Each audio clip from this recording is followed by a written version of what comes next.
Good morning, everyone. This is Tony from Her Homestead Skills. Well, this morning I decided that I would not go to the garden. I would take a day off from that.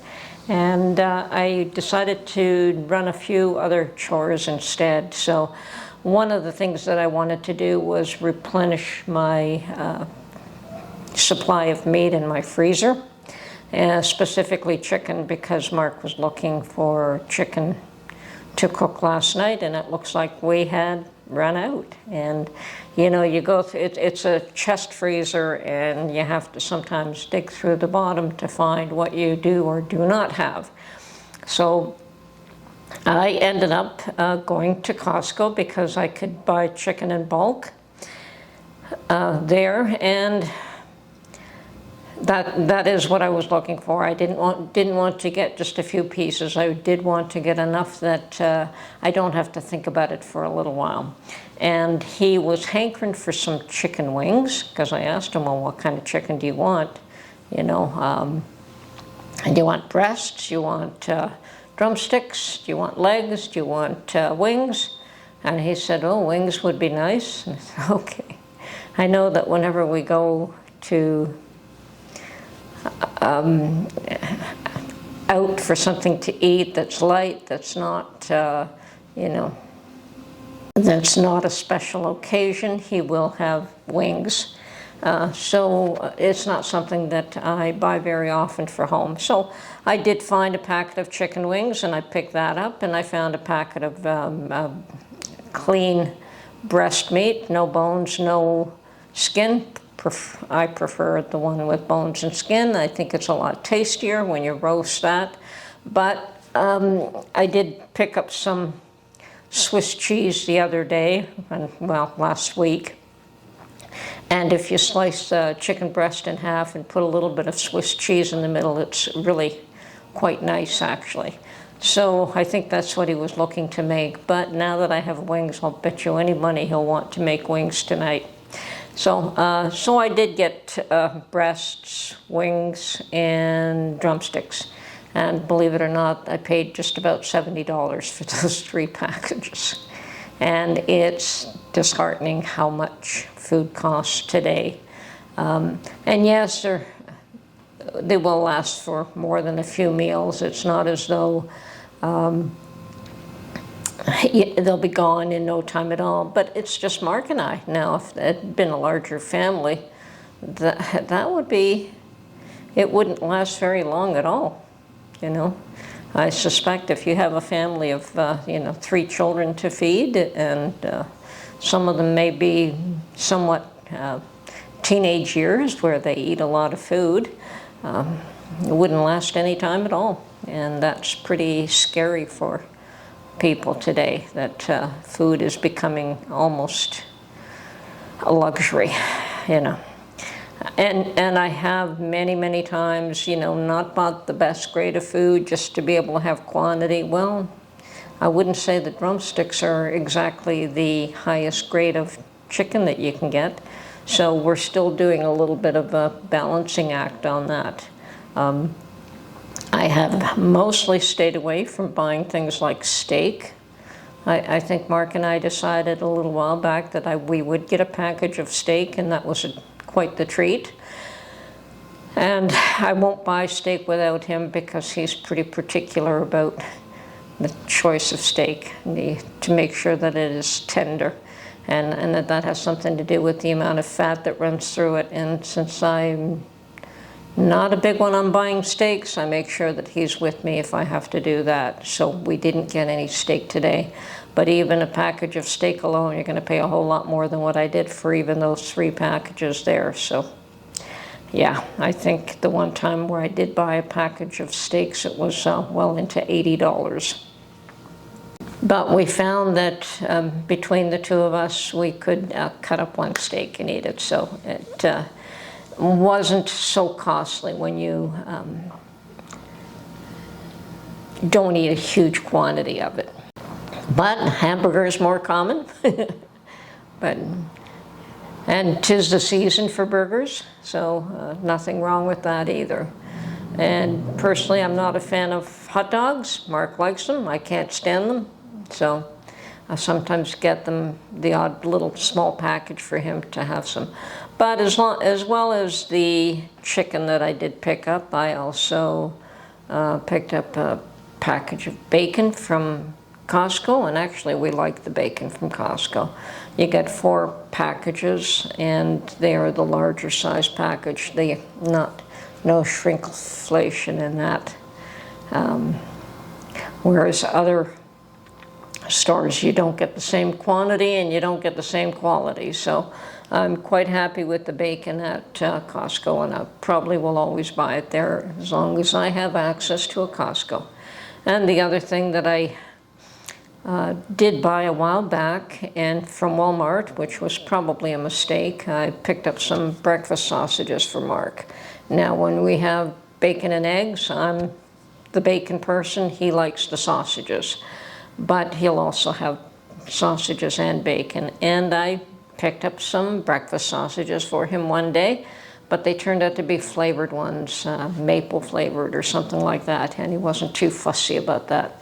So once again, that was a Walmart buy, and I rarely buy meat at Costco. Very, very rare. I think that was the last time I bought it.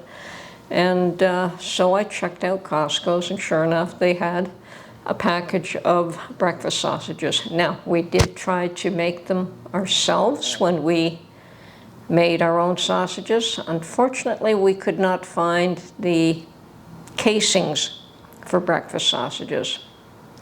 So maybe it's just we were looking at the wrong place, but where we were at, we could not find that size of casing. So perhaps we'll do a little bit more research next time and make our own breakfast sausages as well. But the ones I picked up from Costco are fine. Mind you, I don't like the Italian sausages from Costco. So you win some, you lose some. And the Italian sausages I pick up from a firm that actually makes Italian sausages year-round and distributes them to most of the grocery chains around here. Which is funny because we used to go to that one shop. You know, they had their own storefront, but I guess they also had the factory where they made it, but we didn't see that part of the building. But after a little while, we began to see their products in quite a number of the retail stores around here. So that was nice. We could pick it up anywhere. So yes, meat's gotten very, very, very pricey, and I don't think that that's going to go down at any time in the near future. We have had an interest rate cut by 1/4 point here in Canada, and hopefully there'll be another one very soon, but whether that will affect food prices is it probably won't do anything for that. I think what we have to do is do something about the gas situation and the taxes on gas and the carbon tax, either eliminate it or do something with it. But that is what has increased the cost of food all the way around, as well as other factors, certainly. But that has just made it even more expensive here in Canada, whereas unnecessary. Now we're finding that the government is trying to find all kinds of ways to tax you here and tax you there, and a little nibble here and a little nibble there, and before you know it, they're taking a huge chunk of your money, and there's very little left for you to do the things you need to do with. The cost of living in Canada is very bad these days. Very difficult to buy a home here. I understand it's difficult to buy a home in the U.S. as well, but it's a different system, and they have both worked quite well before COVID days, and since then it just seems as though it's become unaffordable in both countries. So things need to change. Whether they'll change because there's a correction, I mean, that's usually the way it works. I think Mark used to say years back, we've seen a couple of corrections, and he used to say when the average person can't afford the average house, that's when you have a correction.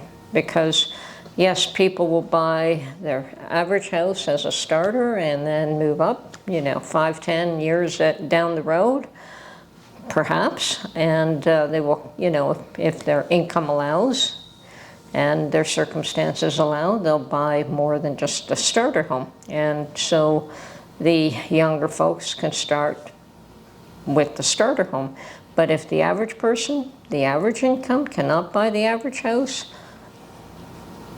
there's no movement in the market. So, and at this rate, it's a slow market. So there's either going to be a correction of some sort or possibly worse. So we have to bear in mind that things are not stable. They're not good. They're not economically viable for most people today. So something has to change in order to accommodate either that or everyone's going to be a lot poorer than they have been. And that's always a possibility too. Unfortunately, the youth have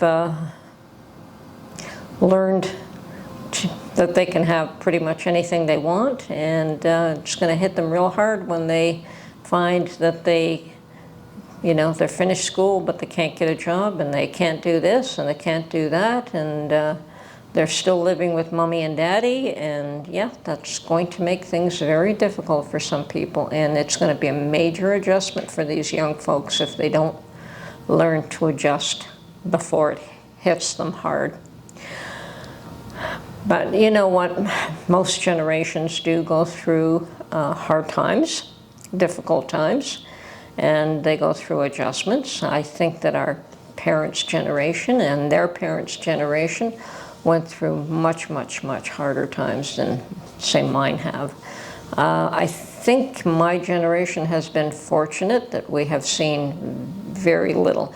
In the US, it might be different. I think that there was Vietnam, which was horrific for that generation. There were a few other wars, but on the whole, it didn't affect the whole of society, whereas it affected badly a small number of the people in society, but not the society as a whole. And I think that what we're going through right now, post-COVID, is certainly affecting most of society. And there will be fallout. It hasn't seemed to hit yet, but there will be fallout. We just don't know where and how deep and how hard and how difficult it's going to be before we crawl out. I always believe that things always get better, and sometimes it's, as they say, it's darkest before the dawn. So we have to do the best we can to get through the difficult times. And sometimes some people manage to actually find the silver lining through these difficult times. They find that they can succeed where they couldn't before. But it isn't always really bad for everybody.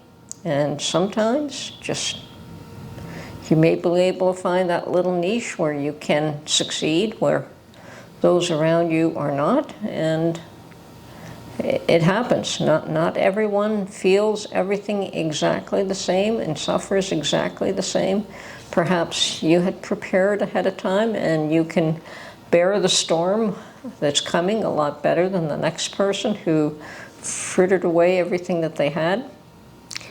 You have to be careful with what you have and learn to be cautious, because you never know what the next day will bring. Anyway, I wish everyone well. It's a beautiful summer day. I think that the heat is going to break in the next few days, the heat cycle that we've been having, although I haven't minded it at all.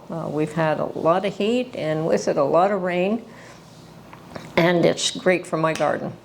Anyway, this is Tony from Her Homestead Skills. Hope you have a wonderful weekend, and we'll talk to you soon. Bye for now.